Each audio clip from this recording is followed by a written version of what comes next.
मंडळी, तुम्ही विकतचं श्रीखंड खूपदा खाल्लं असेल, पण कधी असं श्रीखंड घरी बनवले का?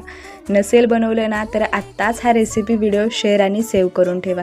हे श्रीखंड तुम्ही एकदा जर घरी बनवलं ना, तर तुम्ही विकत श्रीखंड कधीच आणणार नाही. त्यासाठी इथं मी घेतलेलं आहे अर्धा किलो दही.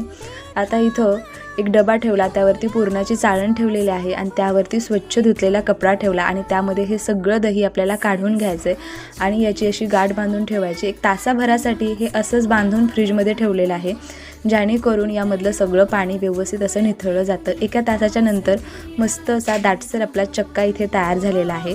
हा चक्का पुरणाच्या चाळणीमध्ये काढून घ्यायचा आणि हा जो डबा आहे ना खालचा, हा मी थोडासा साईडला करणार आहे आणि इथे वाटी ठेवलेली आहे. आता हा चक्का आपल्याला छान असा गाळून घ्यायचा आहे. चक्का गाळून घेतल्यामुळे आपलं जे श्रीखंड आहे ना, ते खूप छान असं मलाईदार क्रीमी बनून तयार होतं. आता इथे सगळा चक्का इथे मी गाळून घेतलेला आहे. आता मिक्सरच्या भांड्यामध्ये ना 1 वाटी साखर घेतली, त्यामध्ये 2 विलायची सोलून घातलेल्या आहेत. आता याची छान अशी पावडर करून घ्यायची. तयार चक्क्यामध्ये ही सगळी साखर काढून घ्यायची. इथं मी एक 4-5 बदाम आणि 4-5 पिस्ता बारीक चॉप करून यामध्ये घातलेले आहेत आणि हे श्रीखंड छान मलाईदार होण्यासाठी मस्त असे यामध्ये दुधावरची साई 2-3 चमचे घालायचे, जेणेकरून खूप चव भारी येते श्रीखंडाची. आता अर्ध्या तासासाठी फ्रीजमध्ये ठेवलं. आपलं इथे श्रीखंड खाण्यासाठी तयार आहे. येणाऱ्या गुढीपाडव्याला तुम्ही सुद्धा असं श्रीखंड घरी बनवून खाऊ शकता. रेसिपी कशी वाटली ते कमेंट करून सांगा.